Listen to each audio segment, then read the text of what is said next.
Guardiola makes Champions League history after Man City heroics vs Atletico. Pep Guardiola has made Champions League history after Manchester City heroically held on to progress past Atletico Madrid and into the semi-finals of this year's competition. City traveled to the Wanda Metropolitano for the second leg of their quarter-final against Atletico. It proved to be a titanic clash, with the reigning La Liga champions putting Guardiola's men under huge pressure.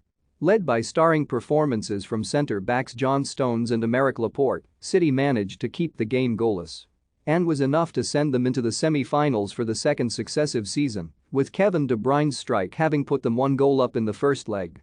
They will now face Real Madrid in the last four with a place in the showpiece final in Paris at stake. But Guardiola has an advantage over the other coaches who remain in this year's competition. That is because when City take to the pitch at the Etihad Stadium in 2 weeks, Guardiola will take charge of his 9th Champions League semi-final. That number is a record in the tournament's history, beating Roma bosso's A. Mourinho by 1. Like Mourinho, Madrid boss Carlo Ancelotti has also managed in 8 semi-finals, while Liverpool boss Jurgen Klopp has reached this stage 4 times, and Villarreal manager Unai Emery having never reached the last 4 before. Have your say. Who was man of the match as Manchester City held Atletico Madrid to a draw? Comment below.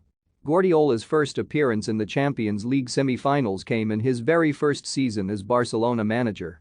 They defeated Lyon in the last 16 and Bayern Munich in the quarters to set up a semi-final clash with Chelsea, which they won on away goals. After winning the trophy that season, Guardiola again reached the last 4 with Barcelona the next campaign.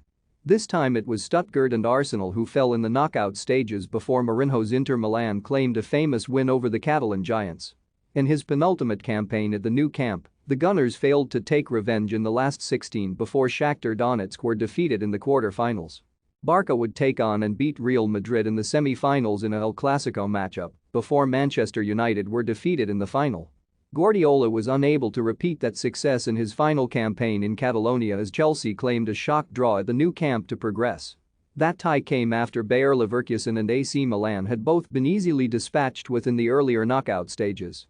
After taking time out of management, Guardiola was just as successful at Bayern Munich, reaching the semi-finals in all 3 of his seasons at the Allianz Arena. First it was Arsenal and United who were defeated in the knockout stages, but Real Madrid hammered Bayern in their semi-final. The next season, it was former club Barcelona who knocked out the Bundesliga giants in the semi-finals after Guardiola secured dominant wins over Porto and Shakhtar. Atletico Madrid completed the Spanish sweep the following campaign, claiming a win on away goals. Guardiola would have to wait 5 more years for his 8th semi-final appearance, with the Spaniard unable to get past the quarter-finals in his first 4 campaigns at City. They finally broke that duck last season by defeating Borussia Mönchengladbach and Borussia Dortmund in the knockout stages. City triumphed over French super squad PSG in the semi-finals last year before losing the final to Chelsea. Having gone 5 years without a semi-final place, Guardiola has now secured 2 in as many years, breaking Mourinho's record in the process.